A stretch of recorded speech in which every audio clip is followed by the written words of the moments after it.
أعوذ بالله من الشيطان الرجيم. بسم الله الرحمن الرحيم. الحمد لله العالمين والصلاة والسلام على أشرف الأنبياء والمرسلين وعلى آله وصحبه أجمعين. رب اشرح لي صدري ويسر لي أمري واحلل عقدة من لساني يفقهوا قولي. ربي زدنا علما. بسم الله الرحمن الرحيم. يؤتي الحكمة من يشاء ومن يؤت الحكمة فقد أوتي خيرا كثيرا وما يذكر إلا أولو الألباب. صدق الله العظيم. السلام عليكم ورحمة الله وبركاته.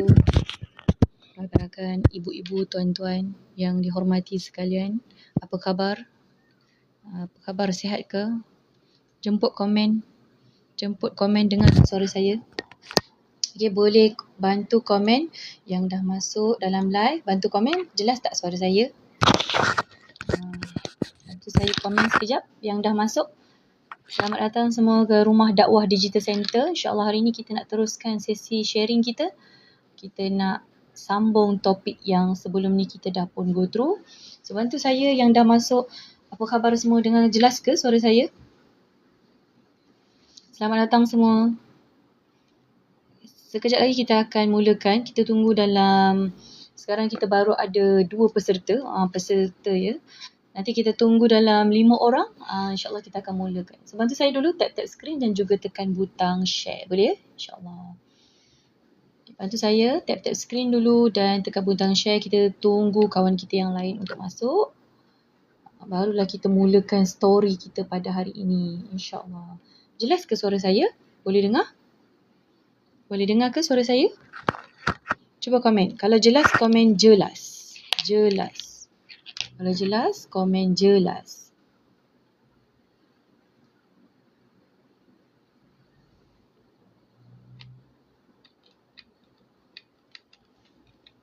Jelas ke?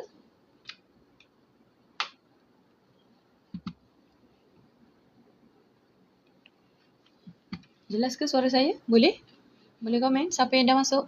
Bantu saya tap screen. Satu lagi sikit kita nak mula. Okay, come on sikit lagi. Kita tunggu rakan-rakan kita masuk. Kita nak sambung continue lah kita punya story. Kalau jelas, bantu saya komen jelas. Kalau jelas suara saya, komen jelas. Okay, boleh? Jelas Kalau jelas saya nak mulakan. Kalau jelas saya dah nak mulakan dah topik kita pada hari ini. Okay, selamat datang semua ke Dakwah Digital Center. Bantu kami tap screen boleh? Bantu kami tap screen. Kalau yang mungkin sedang bekerja, selamat menunaikan pekerjaannya. Moga Allah mudahkan urusan sahabat-sahabat semua. Okay. So saya harap suara saya dapat dengar lah Okay, mungkin ada yang tak dapat nak menekan di butang chatting, di ruangan komen. Mungkin tengah buat kerja kan. Okay, baik.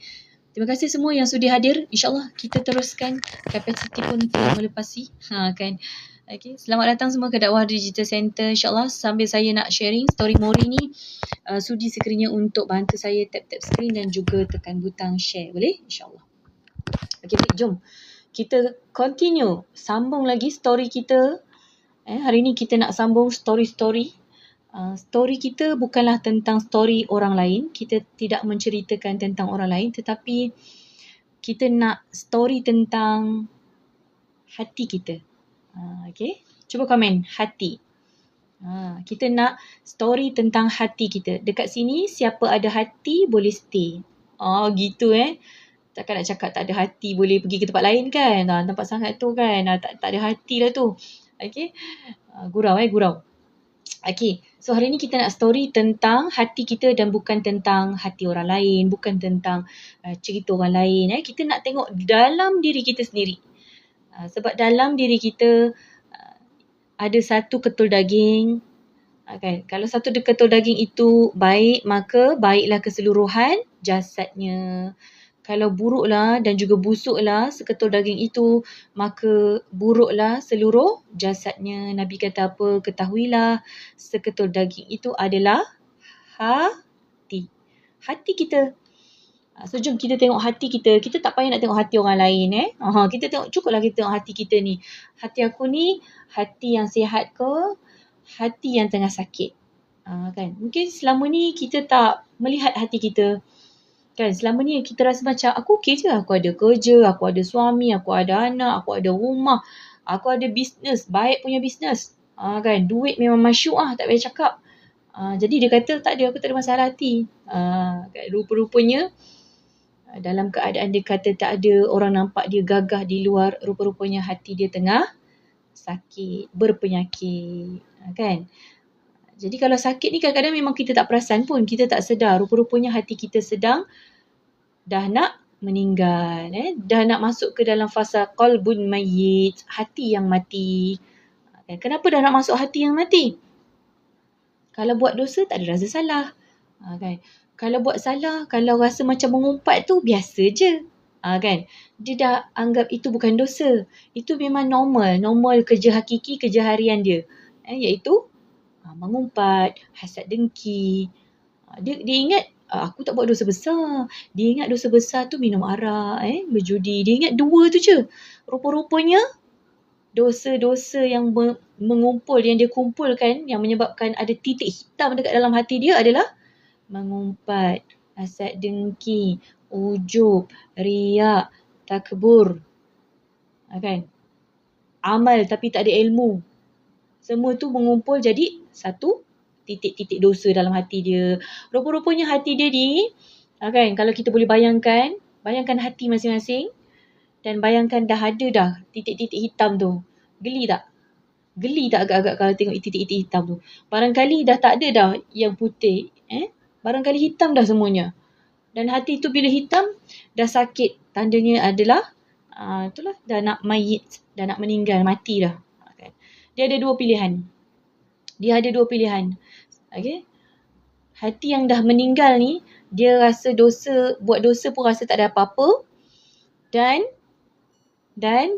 dia kata apa? Ini bukan dosa. Ini bukan dosa. So, bila dia kata, buat je, ini bukan dosa, maka hati dia sudah pun mati. Dia ada 2 cara. Antara dia biarkan hati dia terus meninggal, ataupun Cik Syekh tadi macam mana nak berubat? Kan macam mana nak berubat? Stay sekejap. Kan? Okay, stay sekejap. Okay. Tapi saya tak adalah kata tekan beg kuning, saya ada jual ubat. Kan? Ubat untuk hati. Itu kalau ada sakit kuning dekat hati, bolehlah jumpa dengan doktor perubatan. Okay. So dia ada 2 pilihan. Kan? Dua pilihan dia bila dia dah tahu hati dia nak mati. Satu, dia biarkan sahaja hati dia mayit, meninggal. Kedua, dia ubati hati dia. Dia berubatlah. Ni bukan nak kata sebut berubat pergi syifa ni. Kan? Kita manjang Tok bomohnya lain, syifanya lain. Kan? Perubatan Islamnya lain. Okay? Tapi kita nak tengok antara kita nak biar dia meninggal ataupun kita nak ubat dia. Hati kita ni. So siapa nak ubat hati, komen nak. Kan? Macam dah jual ubat hati lah pula saya ni. Okay? Saya ni dah macam penjual ubat lah tapi tak ada beg kuning. Tunggu sekejap. Okay? Tunggu sekejap. Okay. Apa itu penyakit hati? Penyakit hati ni bukan sekadar emosi. Bukan sekadar penyakit yang ada emosi tu kan. Tetapi sebenarnya penyakit hati ni kan, Cik Syekh, dia adalah apabila hati kita gagal melakukan fungsi dia. Kalau macam mata ada fungsi tak? Ada. Untuk melihat. Tapi melihat yang macam mana? Kan? Kalau tangan kita ni ada fungsi tak? Ada. Untuk kita pegang. Untuk mungkin kita menulis. Betul? Untuk kita membantu. Nampak? Kalau mulut kita ada fungsi tak? Ada juga. Untuk berbicara. Tapi berbicara yang macam mana? Yang bagi manfaat ke? Yang bagi mudarat ke? Ataupun yang tak memberi apa-apa? Betul? Jadi, anggota tubuh badan kita ini ada fungsinya. Begitu juga dengan hati kita ada fungsinya. Bila mana hati itu sakit, berpenyakit, dia gagal menjalankan fungsi dia. Fungsi utama hati adalah apa? Semua orang jual ubat macam-macam. Semua temberang. Dengar boleh, percaya jangan. Betul? Nak dengar boleh. Jangan percaya. Kan? Tapi, jangan percaya. Saya setuju. Jangan percaya. Buat je. Buat je. Saya punya tips adalah buat je. Kejap lagi bukan saya buka beg kuning pun. Tapi kalau nak tengok beg kuning saya boleh juga stay. Tengok ada tak beg kuning kejap lagi kat hujung. Kan mana tahu ada beg kuning. Kan. TikTok bagi kupon pula. Okay. So, penyakit hati ini adalah dia gagal menjalankan fungsi utama dia. Saya bukan doktor perubatan. Saya bukanlah doktor syifa perubatan Islam. Bukan juga. Jadi, dengar boleh percaya jangan. Tapi satu lagi ayat tu jangan lupa. Buat dulu. Kan. Lagi-lagi yang pancing guna agama. Lagi bahaya. Betul kan. Tapi kita yang kita rasa ni, yang kita yang mendengar ni, lagilah kena belajar ilmu untuk menutupi kejahilan supaya kita tidak tertipu. Kan. Sebab itu kita kena tambah ilmu. Belajar lagi. Kan. Bila kita belajar, tambah ilmu, dia menutup lubang-lubang kejahilan yang ada dalam diri kita. Setuju? Sebab kita ni semua jahil. Semua kita ni ada kejahilan masing-masing. Ada lubang-lubang kejahilan yang ada dalam badan kita. Kan? Dalam tubuh badan kita, dalam diri kita ni. Masih ada lagi jahil. Nak kata kita ni dah pakar semua ilmu? Tidak. Allah yang maha, ya alim yang lagi maha, mempunyai pelbagai ilmu. Kan? Takkan kita kata aku lagi alim, kau tak. Kau siapa? Kan? Takkan kita nak kata gitu kan? Betul tak? Sebab tu kes-kes yang buruk-buruk berlaku di kalangan yang konon ni arif, alim agama. Itulah fitnah di akhir zaman kan. Fitnah di akhir zaman kan, ujian. Ujian di akhir zaman. Jadi kita ni yang kata kononnya, kita kata orang alim tu buat jahat kan, daripada orang alim je yang buat jahat zaman sekarang ni. Kita kan, kita tengok diri kita. Aku ni yang tak alim, kan, yang tak alim barangkali kan, macam mana pula. Okay? Jadi itu saya nak kata, hati kita ni gagal menjalankan fungsi utama. Apa fungsi utama hati kita? Iaitu kenal Allah, mencintai Allah, dan juga kita nak laksanakan apa sahaja yang Allah perintahkan. Jadi bila kita tak lakukan, hati ini tak jalankan fungsi yang sebenar, maka hati itulah mudah dijangkiti penyakit, hasad dengki, riak kan, takbur, sombong, pandang orang je hasad dengki. Pandang orang je kata orang tu acah-acah alim tu. Nampak? Kan? Itulah pak lebay ni kan, acah-acah lebay kan. Kan dah, kan, tek kan, nampak? So penyakit-penyakit hati dah terkumpul dalam hati dia. Okay? Okay, sahabat-sahabat, bantu saya tap screen. Jangan lupa tekan butang share untuk bantu saya bagi lagi dekat kawan-kawan kita yang lain. Mungkin bukan hati dia atau hati kita, tapi kita nak sama-sama belajar melihat hati yang sakit. Kan? Okay? Hati kita ni mungkin dalam keadaan sakit. Tengok orang ni je sakit. Tengok orang ni je hasad dengki. Kan? Manjang je. Kan? Panas. Orang kata panas. Tengok dia ni panas. Jadi kita kena tengok hati kita sebenarnya. Kita duk sibuk tengok orang, betul? Kita duk sibuk tengok orang, kita dengki, kita rasa macam dia ni acah-acah kan.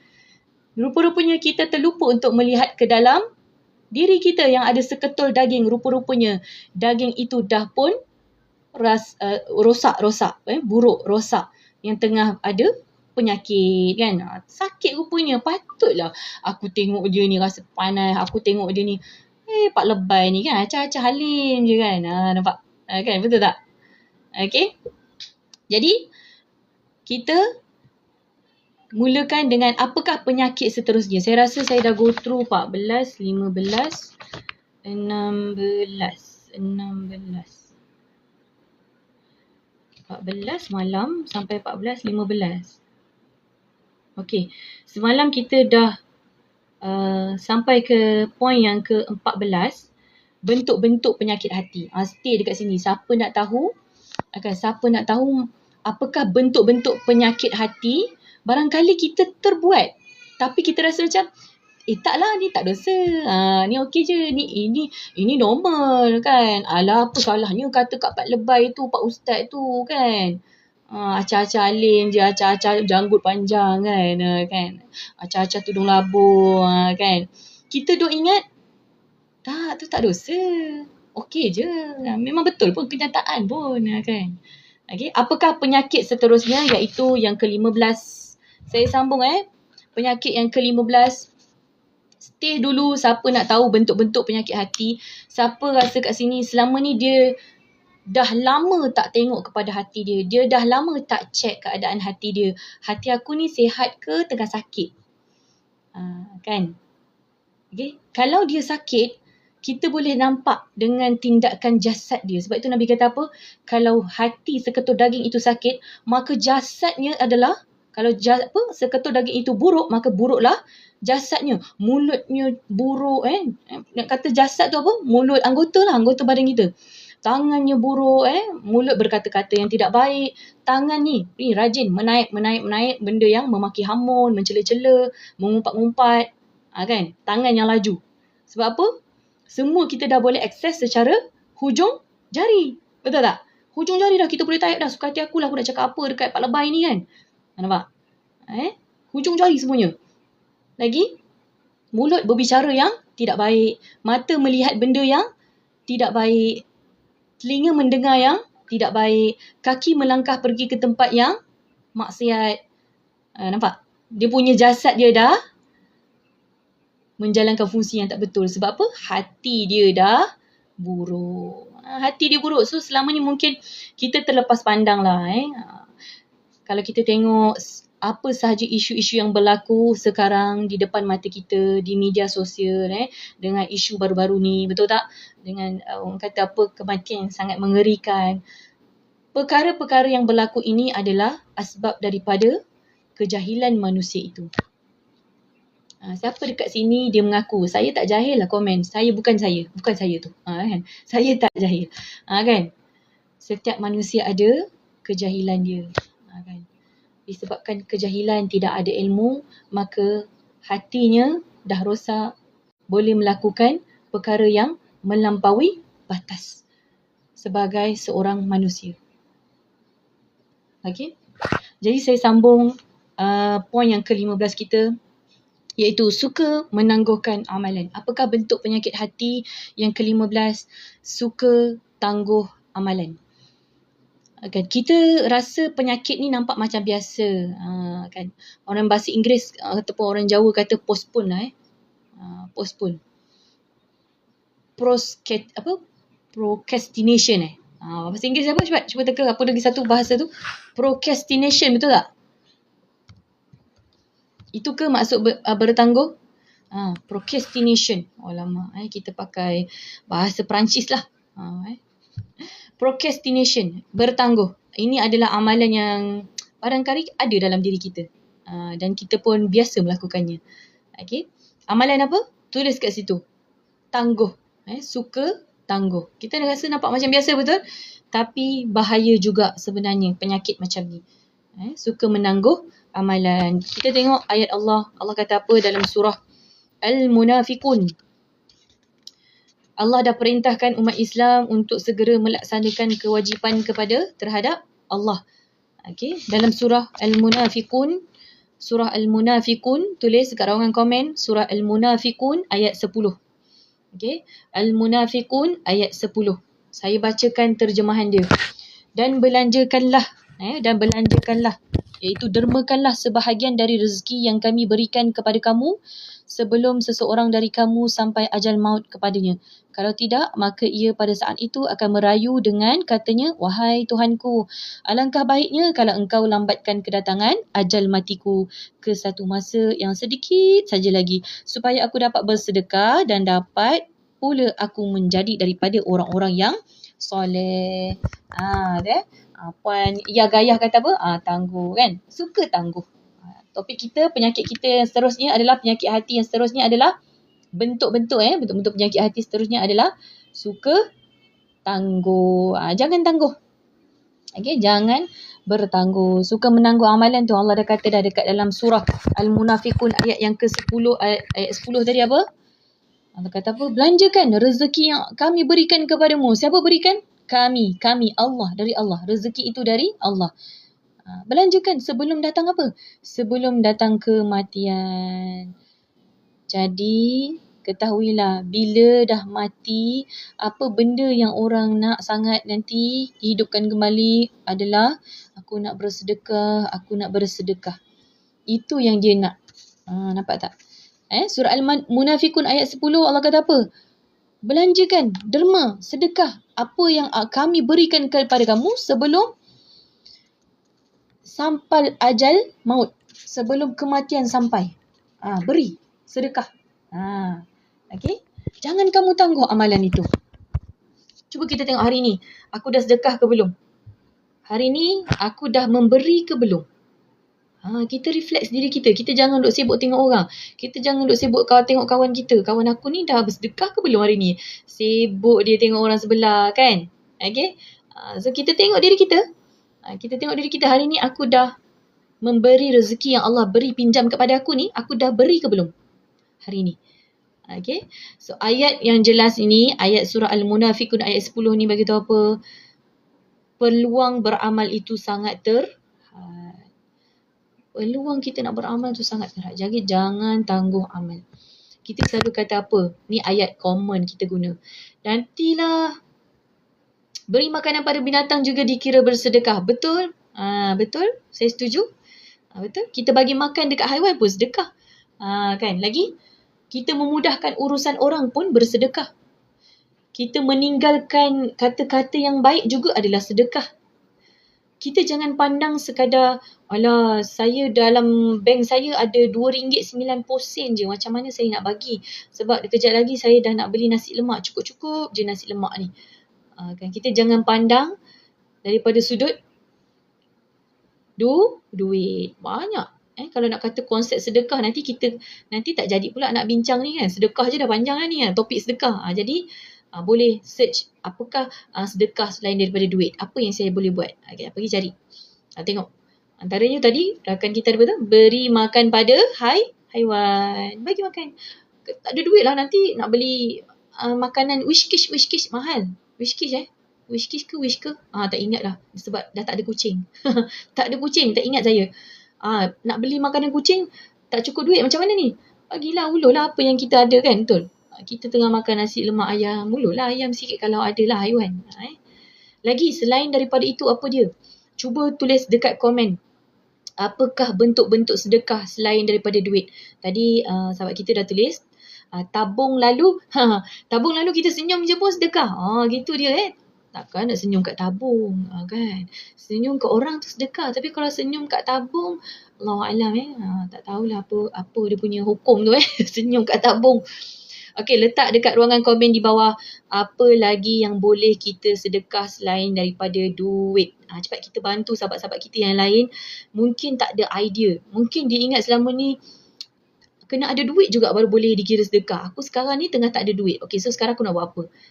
Puan Zulia, selamat datang. Waalaikumsalam. Al-Fatihah. Okey, Puan Mimi kata Al-Fatihah. Sedekah Al-Fatihah. Doa. Ya, Puan Gayah kata doa. Lagi, apa bentuk sedekah selain daripada duit? Supaya kita punya mindset lepas ni tak adalah terikat nak kata apa, kena ada duit dulu baru sedekah. Kita tak nak ada mindset tu. Nampak kawan-kawan kita dah pun tulis satu Al-Fatihah, doa, bagi makan pada haiwan, berkongsi ilmu juga bersedekah. Betul? Kan ilmu yang kita ada, kan kemahiran yang kita ada, kepandaian, kebijaksanaan yang kita ada ini juga kita bantu orang lain, tunjuk ajar dekat orang lain, sedekah juga. Okay, ada lagi tak? Ada lagi tak selain daripada yang tadi Al-Fatihahnya, baca doanya, kita doakan orang lain juga, kan? Betul tak? Puan Gayah, doa ni adalah kita doakan juga kat orang lain. Doakan seluruh umat Islam juga, termasuk. Okay, ada lagi? Selain daripada duit, apa lagi yang boleh kita sedekah? Supaya kita ni jangan sempitkan fikiran kita bahawa aku kena ada duit baru boleh sedekah. Sekarang ni aku tak ada duit. Aku ada RM2 je ni. Kan? Nak beli nasi lemak teh ais. Okay, Puan Selina kata belikan selipar tandas kat masjid. Betul? Boleh juga. Kan tengok kita selalu datang masjid tu, betul? Tengok seliparnya dah tertanggal ke kan, ataupun tak ada selipar langsung. Kita pula masuk licin-licin, geli tapak kaki kita kan. Jadi sedekahkan selipar tandas, selipar tandas. Lagi tenaga. Ya, tenaga apa tu? Okay, SA kata kita boleh sedekah tenaga. Tenaga apa? Banyak kategori tenaga. Tenaga solar. Tenaga 7 macam boboiboy. Tenaga solar ada. Tenaga air, api. Tanah. Tenaga solar. Okay, so banyak Maksudnya kita membantulah minta maaf, gurau. Okay, maksudnya kita memberikan, meminjamkan tenaga kita ni untuk membantu orang lain kan. Barangkali kita tengok, orang ni tengah angkat berat ni, tengah banyak barang ke kan. Nampak tak? Boleh je kita membantu. Sedekah juga. Sedekah Al-Fatihah kepada kedua ibu bapa, suami isteri anak, boleh juga itu sedekah ya. Lagi cuci tandas masjid, ya betul, saya paling suka yang ni. Cuci tandas masjid, saya paling suka. Saya kalau boleh nak cuci je tandas R&R tu, geram kadang ya. Bukan tak ada orang cleaner, ada. Ya, tapi yelah, dia dah selalu guna kan. Makcik cleaner tu dah ada timing dia kan. Berapa jam sekali dia cuci kan. Tapi manusia masuk tak henti-henti. Dah lain dah bau dia kan. Tak ada pula berus kat situ. Tak ada pula berus. Kalau saya suka ni cuci tandas masjid. Bagus. Cuci tandas masjid ke, menyapu ke, mengemok lantai masjid ke, kapet-kapet ke, mengemas orang kata telekung-telekung. Biasa kalau kat tempat perempuan ni, kalau kat masjid dah cakap telekung tu berterabur. Macam mana dah menggantung ke, menyidai ke, selit je, tak pun selit je. Kalau kita yang baru datang dekat surau R&R, kat masjid, kat surau ya, kadang-kadang kita nampak kan kawasan telekung tu berselirat ya, sakit mata tengok. Berselirat. Jadi kalau rajin-rajin boleh je Kalau kita tak mampu lah nak buat semua, cukuplah kita ambil beberapa tu untuk kita susunkan, aturkan elok-elok. Sedekah juga. Kan? Okay, lagi, bantu mudahkan urusan orang. Betul? Setuju? Hari ni kita tanya diri kita, aku dah mudahkan urusan orang tak Hari ni kalau paling mudah, kalau siapa dekat jalan raya, itu adalah salah satunya. Mudahkan. Bertolak ansur, sedekah kan. Okay, tak apa, awak jalan dulu. Okay, angkat tangan kat simpang kan, traffic light pula semuanya merah. Memang rosak traffic light pagi tu. Kita pula nak cepat, orang sana semua nak cepat. Tak ada siapa nak kata nak lambat semua nak cepat. Jadi macam mana? Kan, bagi laluan ke orang lain macam tu bertolak ansur. Bertolak ansur, mudahkan, bantu mudahkan urusan orang. Okay, so, benda-benda yang mudah kan, tak perlu keluarkan duit, betul tak? Perlu keluarkan tak? Tak perlu. Jadi, jangan kita kata apa, nantilah, hari ni aku tak ada nak mudahkan urusan orang sebab aku tengah busy ni. Nanti. Minggu depan aku cuci masjid. Aku cuci tandas masjid. Nanti tunggu aku free. Tunggu free kejap dalam Sabtu Ahad ni kot free. Bila kita banyak apa? Bila kita selalu kata nantilah, minggu depan lah, tunggu free lah. Kita kena ingat satu perkara. Kalau kita nak melakukan kebaikan, kita kata nantilah, tunggulah, bila free lah, minggu depan lah. Kita kena ingat satu perkara dalam surah Al-Munafikun ayat 10. Allah kata apa? Buat kebaikan, belanjakan kebaikan kamu sebelum sampai ajal maut kepadamu. Kemudian Allah kata apa? Kalau ajal maut kepadamu, kalau tidak, maka ia pada saat itu akan merayu dengan katanya, bila mana ajal maut dah sampai, ada yang merayu kepada Tuhan. Ya Tuhan, wahai Tuhanku, alangkah baiknya kalau engkau lambatkan ajal maut aku ni. Alangkah baiknya kalau engkau lambatkan kedatangan ajal mati aku.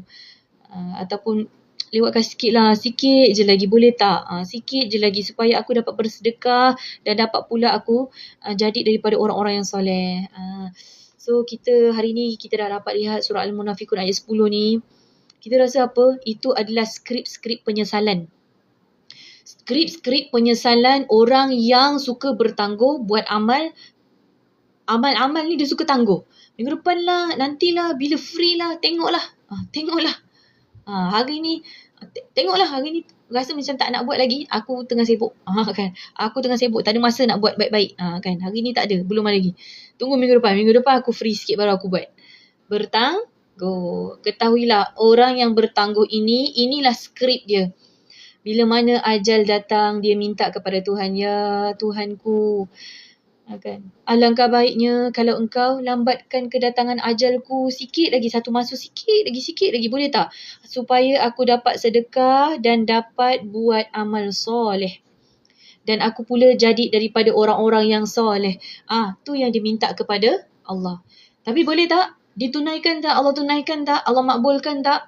Kalau dah kata dah sampai nyawanya, tidak akan ditangguhkan. Kalau Allah kata tarik, tariklah waktu saat itu.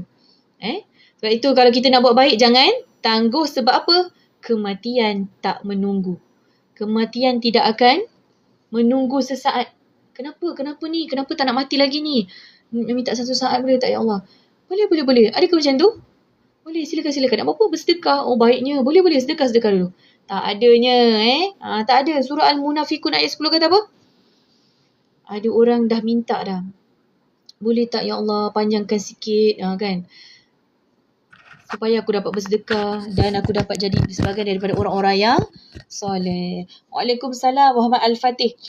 Mohon sertai. Sertai apa itu? Nak sertai apa? Ya, silakan ya. Okey, jadi kita kena ingat kalau kita hari ni cuba fikir, aku dah buat amal belum? Dah buat amal baik belum? Kalau belum, jangan tangguh. Jangan kata nantilah tengah busy sibuk sangat ni. Jangan, buat dulu. Macam tadi rakan-rakan kita dah bagi tahu kan, selain daripada duit, apa lagi yang boleh kita buat baik? Kan?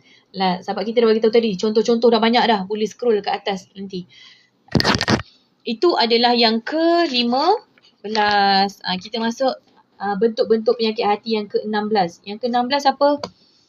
Iaitu melakukan amal secara keterlaluan. Okey, melakukan amal secara keterlaluan. Melampau dalam beramal. Tangguh tunggu sihat baru nak berubah jadi baik. Kan? Tu orang biasa tu yang tu tangguh tunggu sihat betul. Ni memang ada juga di kalangan kita kata apa, nantilah tunggu aku sihat. Aku tengah sakit ni. Kan? Sekiranya kita sakit, apakah amalan yang boleh kita buat? Boleh tengok juga dekat rakan-rakan kita yang boleh bagi tahu tadi. Ikut kemampuan kita dalam keterbatasan kita yang tak sihat. Apa saja yang boleh kita mampu, kita buat. Okay? Untuk bersedekah. Sebab bersedekah, konsep sedekah ni banyak. Luas. Tak semestinya kena ada duit. Okay? Yang tadi kita pun dah sentuh kan? Okay, jadi seterusnya, melakukan amal secara keterlaluan. Melampau dalam beramal. Overdo. Jadi bila kita melampau dalam keterlaluan, melakukan amal soleh ni memang dituntut. Sangat-sangat dituntut. Kita nak buat amal soleh ni memang sangat dituntut. Dah banyak dalil hadis-hadis Nabi untuk kita melakukan amal-amal kebaikan. Tapi kalau yang keterlaluan, Allah larang perbuatan yang keterlaluan dan juga melampau dalam agama. Okay, Allah larang. Dalam surah apa? Surah An-Nisa. Boleh tulis kat ruangan komen. Surah An-Nisa ayat 171. Ayat berapa? 171. Surah An-Nisa ayat 171. Panjang ayat dia. Saya bacakan terjemahan dia. Panjang. Maksudnya, wahai ahli kitab, Yahudi dan Nasrani, janganlah kamu melampaui batas dalam perkara agama kamu dan janganlah kamu mengatakan sesuatu terhadap Allah melainkan yang benar. Sesungguhnya Al-Masih Isa Ibnu Maryam itu hanya seorang pesuruh Allah dan kalimah Allah yang telah disampaikannya kepada Maryam. Dan ia juga tiupan roh daripadanya, maka berimanlah kamu kepada Allah dan Rasulnya dan janganlah kamu mengatakan Tuhan itu 3. Berhentilah daripada mengatakan yang demikian supaya menjadi kebaikan baik bagi kamu. Hanya saya Allah ialah Tuhan yang Maha Esa, Maha Suci, Allah daripada mempunyai anak. Bagi Allah jualah segala yang ada di langit dan yang ada di bumi dan cukuplah menjadi pengawal yang mentadbirkan sekalian makhluknya. Surah An-Nisa ni ayat 171 ni, mesejnya adalah jangan melampaui batas dalam agama. Allah seru, wahai ahli kitab. Kalau kita baca ayat ni, kita kata, tak, saya bukan ahli kitab. Saya bukan ahli kitab Yahudi ke Nasrani. Saya orang Islam. Kan? Okay. Kita jangan jadikan ayat Quran ini tidak relevan. Kita jangan kata ni untuk orang Yahudi dengan Nasrani je. Saya bukan. Saya orang Islam. Kan? Kita nak belajar di sini, seandainya, sekiranya kita ini melampaui batas dalam agama, kita lebih kurang je lah macam ni ahli kitab yang Allah sebutkan dalam ayat 171 ni, perangainya. Itulah yang dimaksudkan kita nak ambil pengajaran daripada ayat Quran yang kita baca. Kita bersoal, bertanya, ya Allah, apa ya mesej yang Allah nak sampaikan kepada aku melalui ayat tadi ni, kan, ayat surah An-Nisa ayat 171. Bila kita baca balik, ya Allah, rupa-rupanya kan, aku tak naklah jadi orang yang melampaui batas macam mana yang Allah sebutkan, ya, ahli kitab Yahudi dan Nasrani yang melampaui batas dalam agama. Mereka orang yang melampaui batas dalam agama. Jadi contoh semasa lah yang boleh saya bagi contoh kat sini. Dia boleh jadi burn out dalam ibadah. Siapa pernah rasa burn out? Satu contoh melampaui batas. Boleh saya tengah bagi contoh. Contoh. Dia terlalu push dia buat ibadah itu tanpa ilmu. Terlalu fokus ibadah-ibadah sunat sehingga kan dia abaikan tanggungjawab dia yang wajib. Contohnya kepada keluarga, pasangan. Dia ni kalau zikir ni tak payah cakap lah. Memang kalau tasbih 1,000 tu, memang dia ulang berapa pusing. Dalam setiap waktu dia akan pusing 1,000. Tapi dia tidak menjalankan tanggungjawab dia. Contohnya, saya bagi contoh. Contohnya dia tidak jalankan tanggungjawab dia sebagai ketua keluarga, sebagai seorang suami untuk menafkahi ahli keluarganya. Dia tidak bekerja. Kan? Ataupun dia bekerja tapi cukuplah, dia kata cukuplah hari ni aku dapat buat Grab dapat RM10, cukup lah. Aku nak zikir dah ni. Apa lagi contoh amal yang orang kata melampaui batas? Solat sunat tak payah cakap. Apa je, sebut je. Duha 12 rakaat. Lagi sunat isyraq, solat. Kan? Lagi dah duha, lagi ada, lepas tu buat apa lagi? Solat sunat sebelum dan selepas ba'diyah, qabliyah, semua dia buat. Lagi malam tahajud. Nampak? Tapi dia abaikan tanggungjawab dia kepada yang diamanahkan kepadanya. Sebagai keluarga ke, kalau dia ketua keluarga. Nampak? Amanah yang dia galas. Kalau dia sebagai seorang ibu ke, sebagai seorang ayah ke, dia jalankan tak? Dia zikir. Zikir dia tak payah cakap lah. Memang 1,000. Setiap waktu dia 1,000.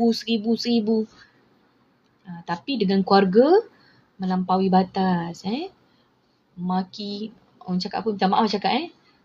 Marah isteri tak ingat apa? Marah isteri seolah-olah macam neraka tu tak ada.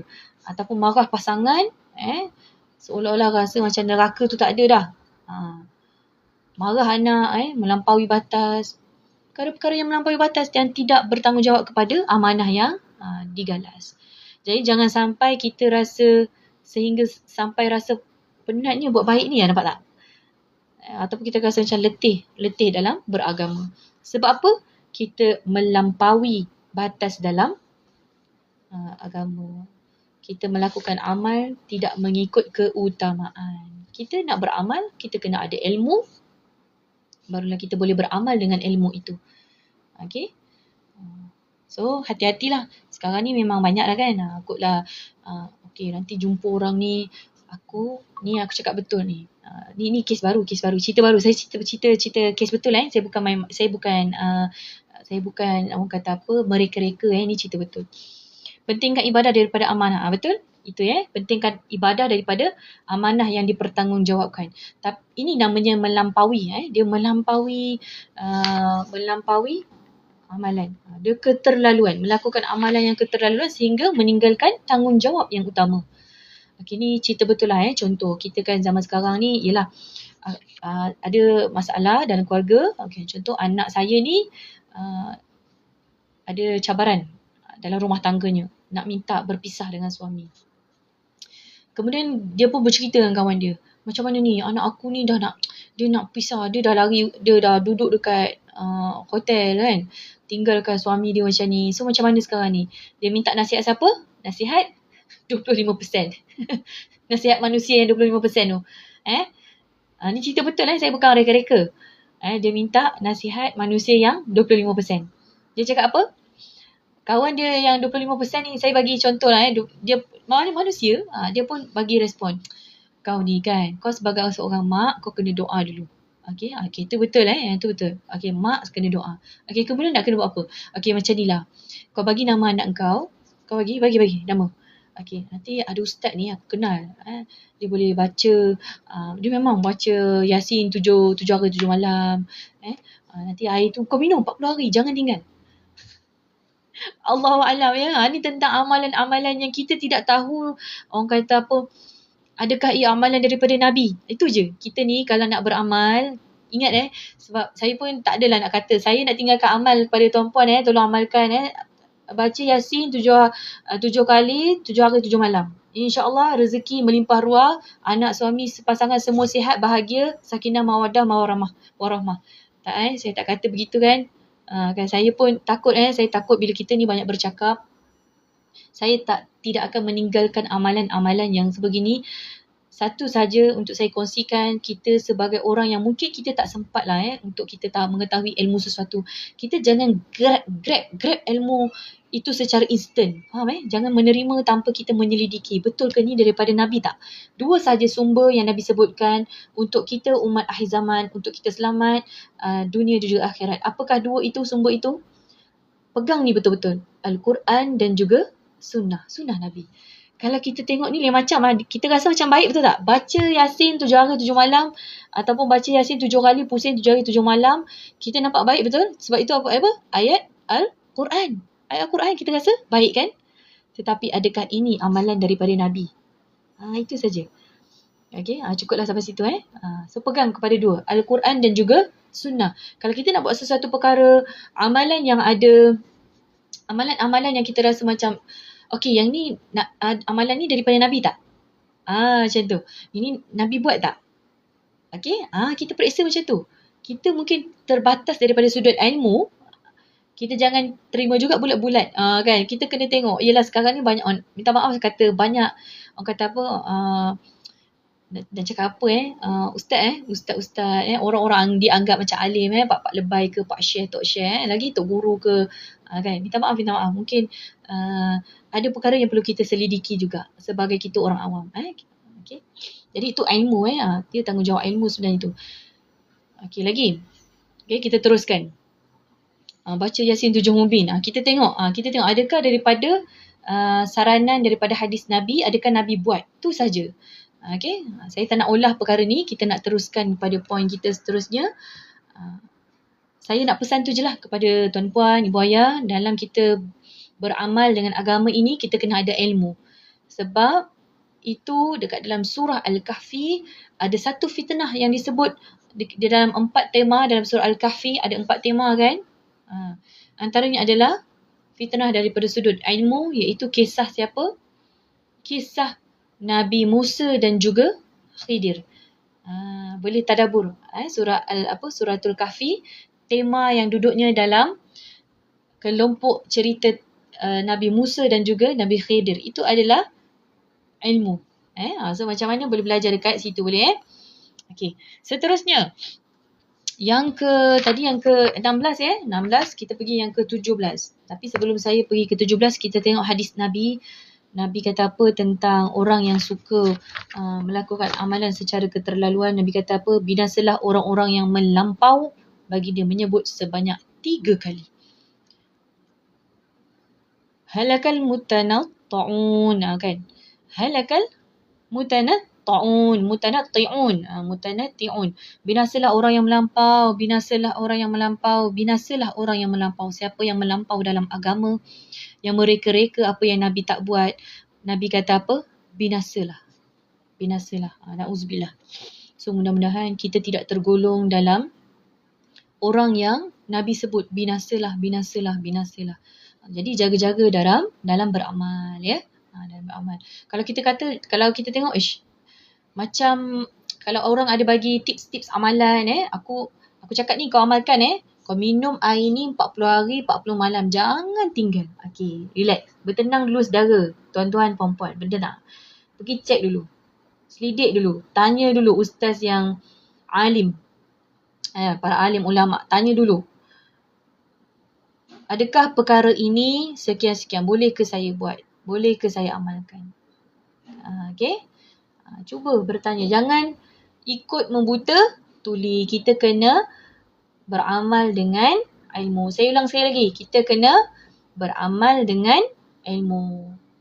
Okey, dan ilmu itu dari sumbernya daripada mana? Al-Quran, sunnah Nabi. Itu saja. Okey, titik. Boleh Lepas ni boleh semak-semak. Aku ada buat tak amalan yang Nabi tak suruh? Nabi tak suruh, aku pergi buat. Kita check diri kita. Ada tak aku amalkan yang perkara yang Nabi tak suruh buat pun, tapi aku duk pergi buat reka-reka. Okay, check. Okay, boleh Kita pergi ke poin ke-18. Banyak juga betul-betul penyakit hati. Kita ingatkan bentuk-bentuk penyakit hati ni 5 kan? Tak, ni kita dah sampai ke nombor 18 dah ni. Betapa banyaknya penyakit hati. Okay. Penyakit yang ke-18 adalah terlalu bergantung kepada bukan. Penyakit yang ke-17. Minta maaf 17. Iaitu penyakitnya salah keutamaan amal. Dia melakukan amal tidak mengikut keutamaan. Okay. Kita ni bukan tak buat amal, kita buat.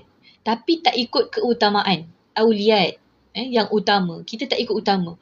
Kita ni sibuk suka dahulukan yang sunat, tapi kita tinggalkan yang wajib. Mudahnya gitulah Kita ni sunat tu kita jaga.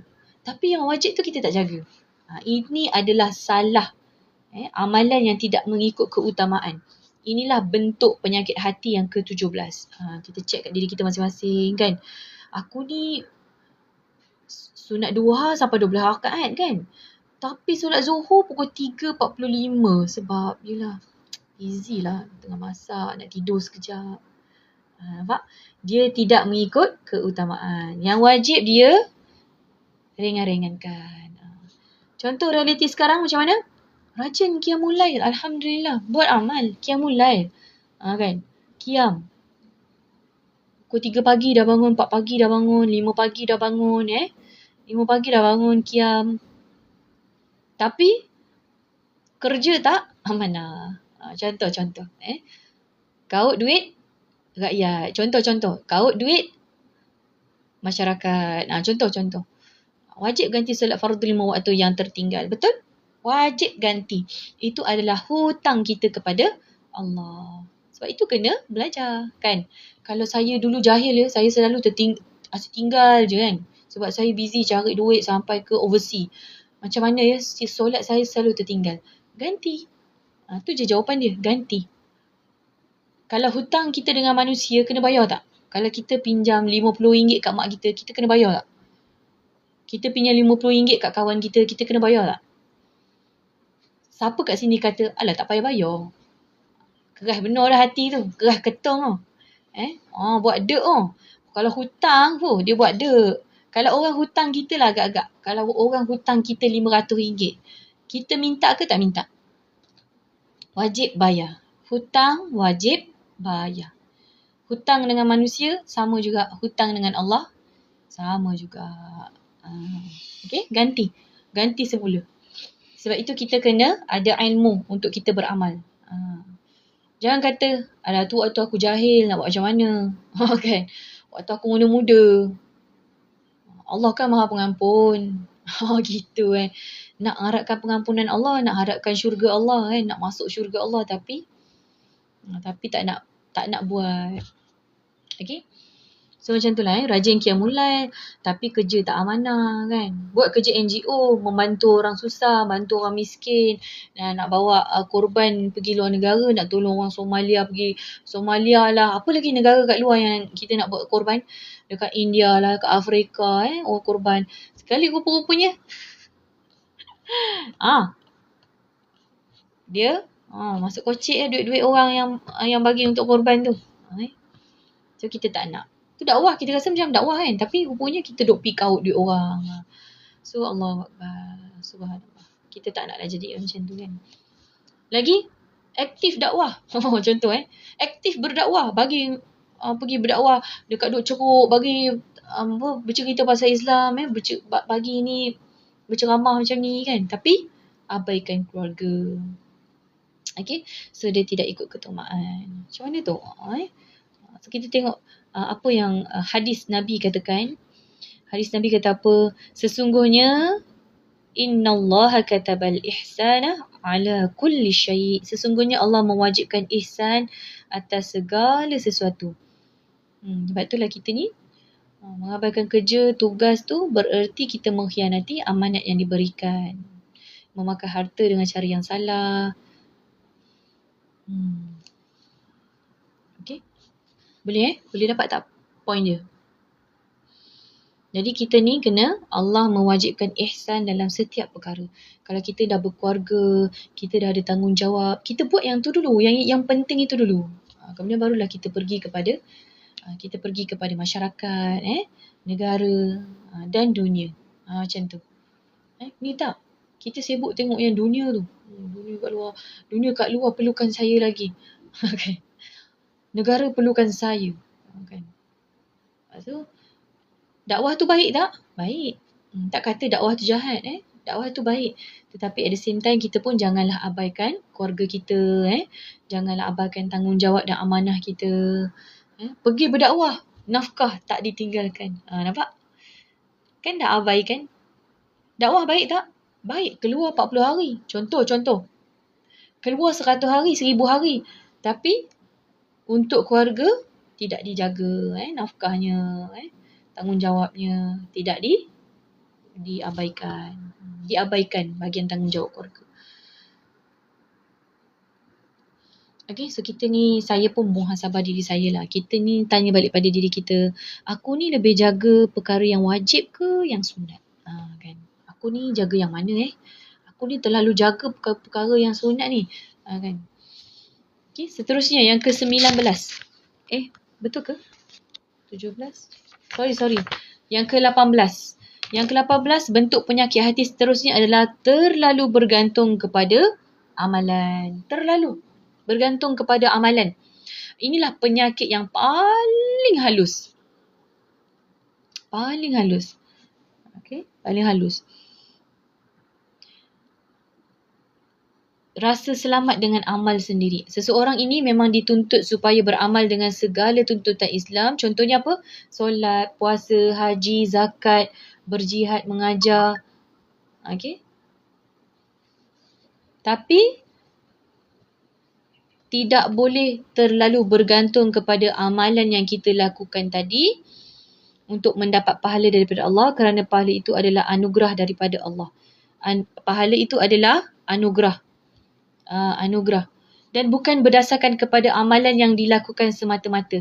Kita buat sesuatu ni kan, Allah memang dah sebut segala amalan tu akan ada ajrun, pahala, hadiah, pahala. Tetapi bila kita beramal, kita jangan mengharapkan yang ajrun, pahala itu. Itu adalah Allah nak beri, bahkan boleh lebih lagi daripada itu. Itu adalah anugerah daripada Allah. Kan? Dan kita lihat satu hadis Nabi kata apa? Tidak ada seorang pun yang diselamatkan oleh amalannya. Nampak tak? Kita ni solat memang tak payah cakap Memang TikTok. Awal waktu. Lagi ba'diyah, qabliyah, solat sunat. Lagi segala sunat, duha, kan? Semua saya buat dah. Qiyamul lail. Semua saya buat. Lepas tu haji pun dah. Puasa, alhamdulillah setakat ni sebulan 3 hari puasa, Isnin Khamis puasa Syawal hari tu puasa Ramadan puasa, segala puasa-puasa sunat yang dianjurkan pun saya buat. Kemudian nak kata mengajar, membimbing, alhamdulillah. Kan? Saya buat kelas mengaji. Memang mengajar orang. Tetapi Nabi kata apa? Tidak ada seseorang pun yang diselamatkan oleh amalannya. Jadi kita jangan rasa aku dah buat banyak amal dah. Confirm lah dah banyak pahala. Jangan rasa cukup dengan amalan yang dilakukan. Betul? Cakap macam tu. Okay? Inilah hadis Nabi kata apa? Tidak akan ada seorang pun yang diselamatkan oleh amalannya. Seorang lelaki bertanya, Tuan juga wahai Rasulullah? Sabda baginda, saya juga begitu, namun Allah telah melingkungi saya dengan rahmat daripadanya. Nampak tak? Maknanya kita ni tak bolehlah kita nak lihat daripada segi zahirnya sahaja kan. Maknanya apa tahu? Amalan ni penting ke tak penting? Jangan nanti lepas keluar live saya ataupun tak live tak habis dah keluar. Dapat ilmu sekerat-sekerat lah. Lepas ni tiba pula tampoint tadi dia terus tak beramal. Sebab apa dia kata? Aku beramal ke tak beramal ke? Hadis Nabi tadi kata tak ada orang pun yang dapat diselamatkan oleh amalannya. Macam mana? baik tak payah beramal. Baru masuk sekejap dah keluar, macam mana kan? Ilmu pun sekerat. Amal tu penting tak? Penting. Tapi bukanlah jaminan. Itu hadis Nabi tu. Amal tu penting. Perlu tak kita buat baik lagi lepas ni? Perlu tak kita beramal lagi lepas ni? Perlu. Itu memang perlu. Kan? Memang perlu. Hari-hari kita perlu beramal, buat baik, ikut perintah Allah, tinggalkan larangan daripada Allah. Itu memang kita kena perlu buat. Tetapi kita tak boleh nak bergantung kepada amalan itu semata-mata kan. Kerana syurga itu kehendak daripada Allah untuk memberinya kepada sesiapa sahaja. Okay, sesiapa sahaja. Jangan kata kita tengok orang lain kan. Solat pun macam tu je. Kan. Solat sunat pun tak. Qiyam pun tak. Kan. Aku rasa ni bukan akulah. Sebab aku banyak qiyam. Aku banyak ngaji. Aku banyak zikir. Aku banyak solat sunat. Aku yakin boleh aku masuk syurga Allah. Kan. Boleh pula gitu. Bukan jaminan. Sebab tu kita ni kadang-kadang tu lah. Mungkin kita rasa macam aku dah cukup baik dah. Kan.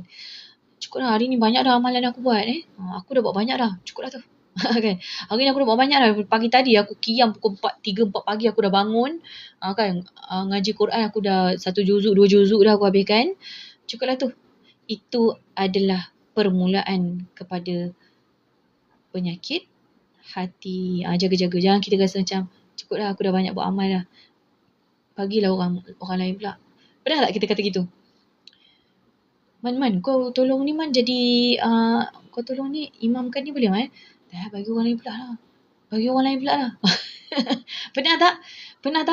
Bagi orang lain buat lah. Aku dah banyak dah buat ni. Aku banyak kali dah jadi imam. Kan? Kau bagi orang lain pula lah. Bagi orang dapat pahala. Okay? Jaga-jaga. Kan? Kita jangan rasa macam kita dah cukup baik dan juga kita dah buat banyak amal. Jangan kita ada rasa macam tu. Okay? Boleh? So, berebutlah dalam beramal. Berlumba-lumba. Fastabiqul khairat. Berlumba-lumba dalam beramal. Tak ada pun kata, apalah biarlah dia. Kan? Okay, boleh? Masya Allah. Pukul 12 dah. Pukul 12 dah. Boleh kan? Sambung lagi ke? Ada lagi satu? Boleh? Last. Yang ke-19. Yang ke-19.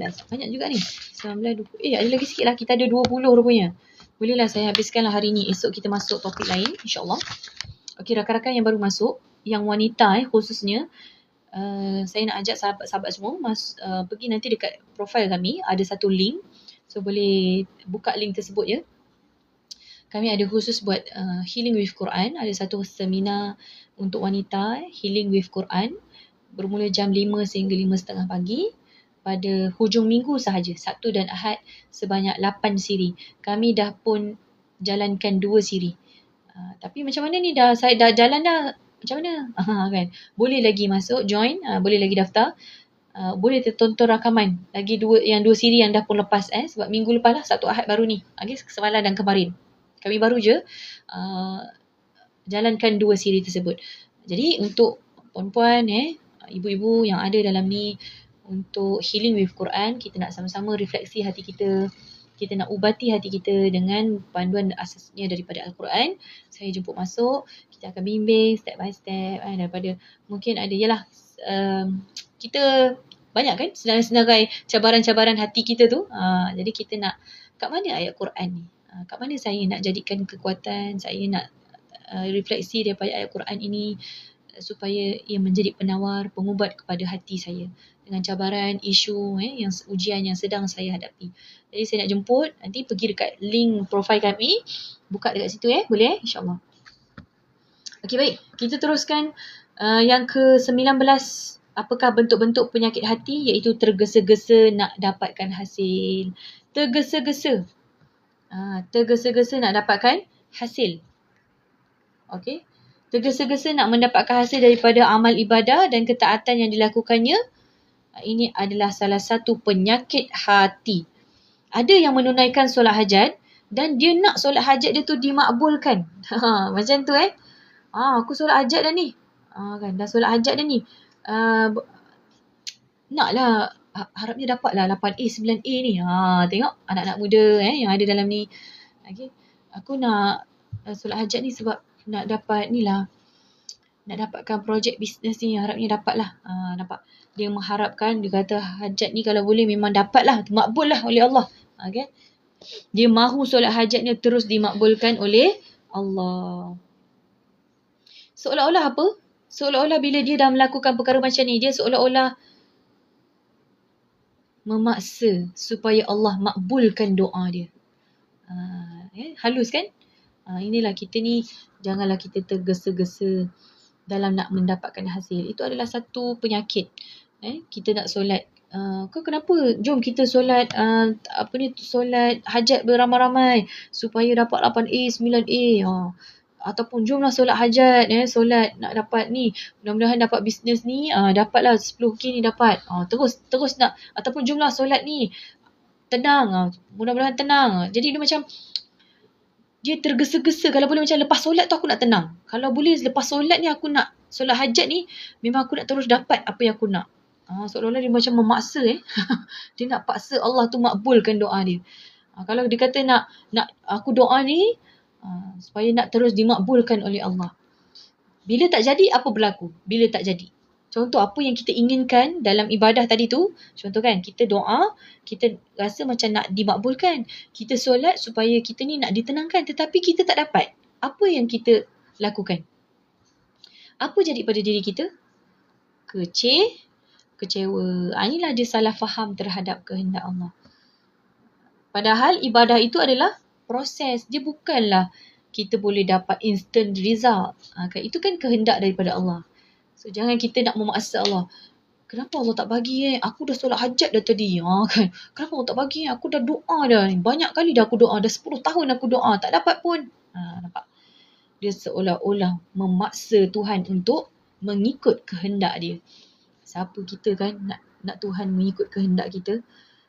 Jadi kita tidak boleh melakukan perkara sedemikian.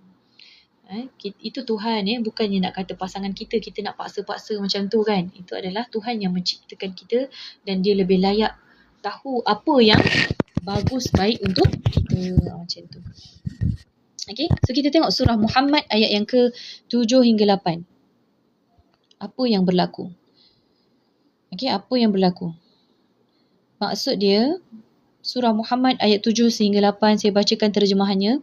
Wahai orang-orang yang beriman, kalau kamu membela agama Allah, nescaya Allah membela kamu untuk mencapai kemenangan dan meneguhkan tapak pendirianmu.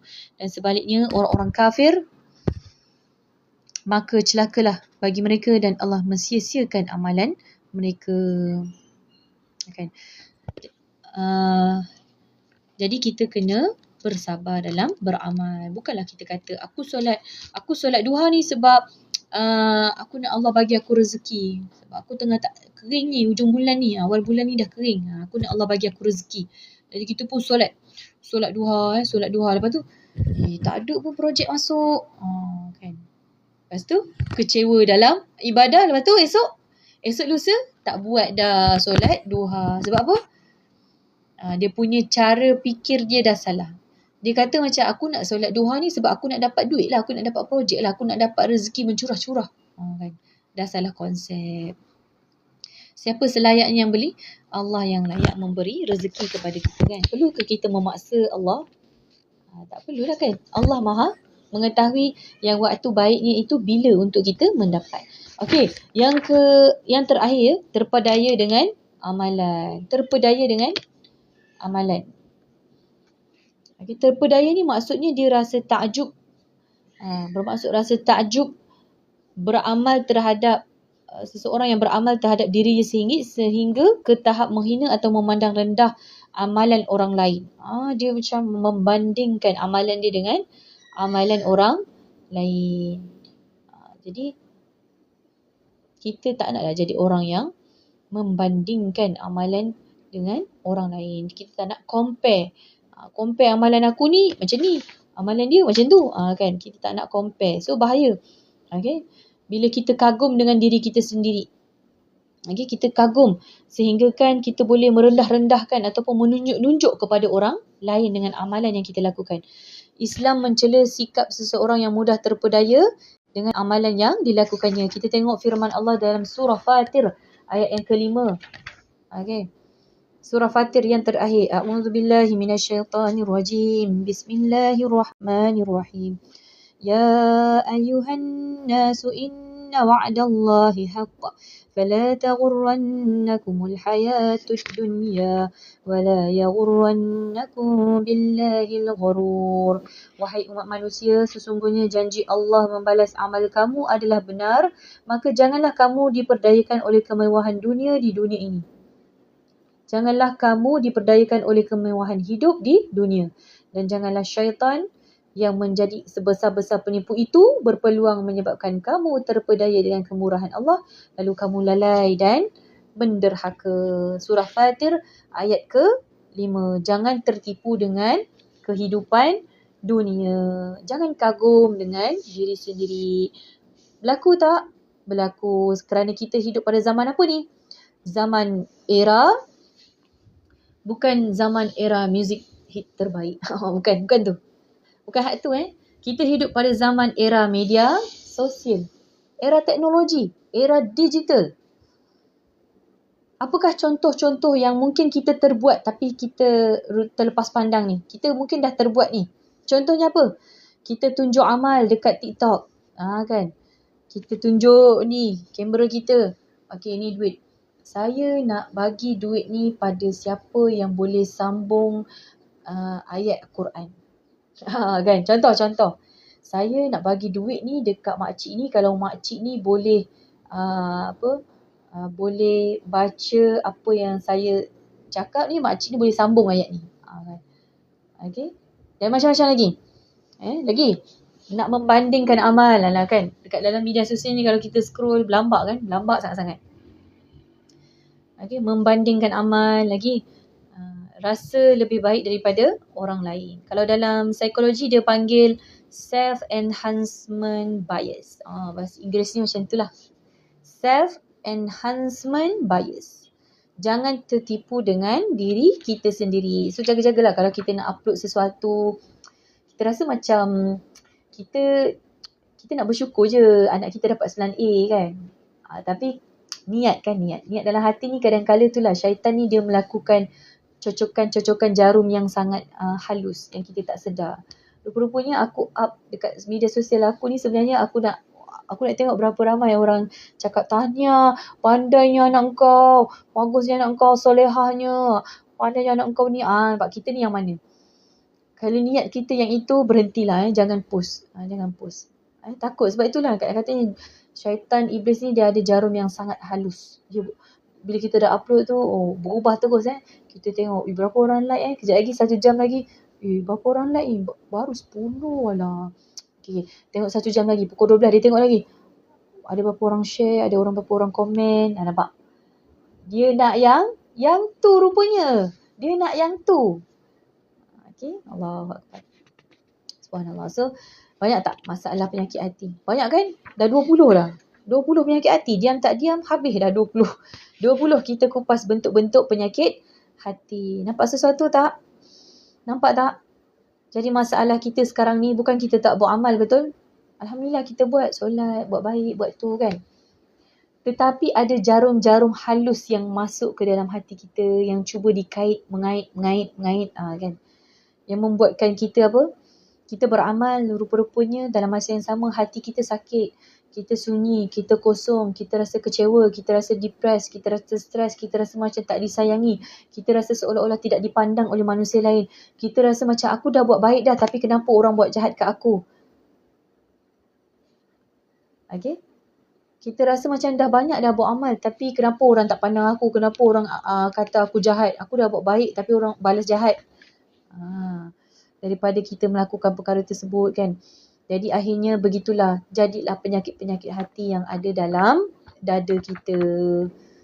Itulah penyakit-penyakitnya kan. Disebabkan oleh tindak tanduk kita yang kita lakukan. Itulah bentuk-bentuk penyakit hati yang kita, barangkali kita dah terbuat dah pun kan. Cuma tidak ada orang bagi tahu. Rupanya aku dah terbuat dah benda Allah ni. Okay. So kita belajar, Alhamdulillah. Mudah-mudahan hati kita dapat menjalankan fungsi yang sebenar iaitu mengenal Allah, mencintai Allah, merindui untuk bertemu dengan Allah. Itulah fungsi hati kita. Kalau hati kita pun rasa macam dah tak rindu Allah, tak ada rasa pun nak jumpa Allah, ketahuilah hati kita sedang sakit. Hati kita sedang sakit dan kita je yang membiarkannya tak nak merawat. Okay?